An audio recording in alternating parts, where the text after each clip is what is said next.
Halo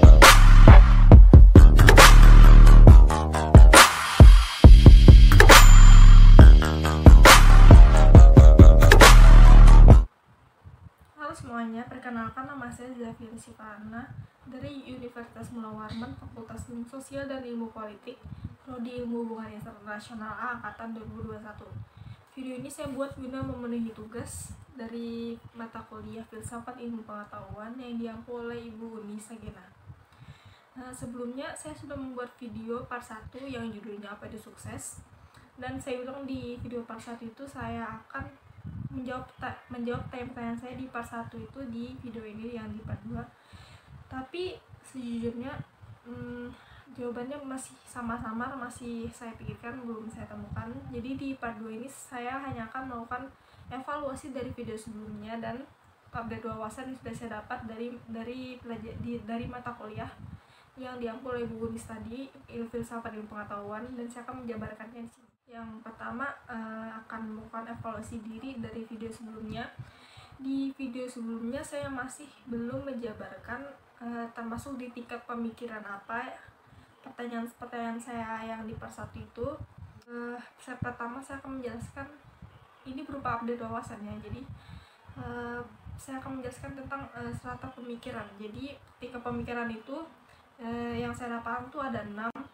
Yang paling bawah itu mitologi thinking atau pemikiran mitologi atau pemikiran mitos. Yang paling tinggi itu yang tingkat ke-6, namanya teologi thinking. Jadi yang pertama itu ada mitologi thinking. Nah, mitologi thinking ini pemikiran yang berdasarkan kayak mitos-mitos gitu. Jadi misalnya kalau ada petir ada dewa berperang, atau ada bidadari di ujung pelangi, ada emas di ujung pelangi, gitu-gitu. Mitologi tinggi ini muncul karena manusia dari zaman dulu itu belum bisa merasionalkan atau menjelaskan fenomena-fenomena alam yang terjadi di sekitarnya. Jadi muncullah pemikiran-pemikiran ini sebagai jawaban, ya inilah yang disebut mitos ini, sebagai jawaban dari fenomena yang belum bisa dijelaskan tadi. Yang kedua itu ada pemikiran setelah mitologi thinking itu ada common thinking, yaitu pemikiran dari orang-orang awam. Jadi orang-orang awam ini cenderung melihat sesuatu dari dasarnya saja, tidak sampai ke dalam-dalam. Jadi cenderung melahirkan kesimpulan yang sederhana pula. Jadi mereka ini menyimpulkan sesuatu berdasarkan indera atau pengalaman mereka saja, jadi belum bisa dibuktikan kebenarannya.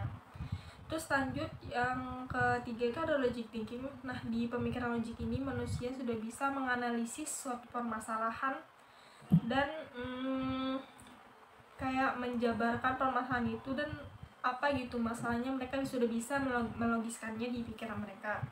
Nah, contohnya itu kayak ada kalau di matematika itu ada kayak silogisme atau cara-cara silogisme gitu, kayak pemikiran logis. Terus yang keempat itu ada scientific thinking. Nah, ini pemikiran yang berdasarkan sains.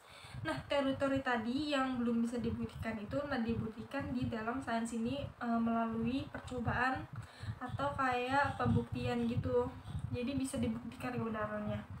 Namun kan seiring dengan perkembangan zaman ini, sains itu semakin berkembang pula. Jadi kebenaran di sains itu masih bersifat sementara, karena zaman semakin berkembang, pengetahuan semakin bertambah, teknologi semakin canggih, itu bisa merubah kebenaran yang sudah ada. Terus yang selanjutnya itu ada philosophy thinking atau pemikiran filsafat. Pemikiran filsafat ini bertujuan untuk mencari kebenaran yang sebenar-benarnya. Maka dari inilah ke tahap selanjutnya itu teologi thinking. Ini kan kebenaran teologi thinking ini bersifat absolut atau pasti. Dan karena mereka percaya bahwa semua kebenaran itu, semua pengetahuan itu berasal dari Tuhan, makanya dia absolut atau pasti. Nah, filosofi thinking inilah yang menjembataninya, karena kebenaran setiap orang itu mereka percaya itu berbeda. Jadi mereka inilah yang menjembatani, makanya mereka ini salah satu dari pemikiran paling tinggi, filosofi thinking dan logic thinking. Itu yang paling tinggi, urutan ke-5 dan ke-6. Dan kalau logic thinking ini sudah melewati kayak pemikiran-pemikiran selanjutnya, sudah tersaring atau terfilter dari pemikiran-pemikiran yang selanjutnya kayak metode thinking, common thinking, logic thinking, sudah tersaring semua dan untuk mencapai kebenaran yang absolut atau yang di teologi thinking. Nah dari situ saya mulai mikir nih, termasuk dalam pemikiran mana video saya yang di part 1, di video part 1 kemarin yang judulnya itu apa itu sukses. Menurut saya di part 1 itu pemikiran saya masih sebatas di logic thinking, karena saya masih bisa kayak menganalisis suatu masalah, menjabarkannya, melogiskannya, tapi saya masih belum kayak memperlihatkan data-datanya atau apanya untuk bisa ke scientific thinking atau ke lebih tinggi lainnya. Mungkin itu saja yang dapat saya sampaikan di video kali ini. Jawabannya akan saya up di part 3. Kurang lebihnya mohon maaf. Terima kasih sudah menonton.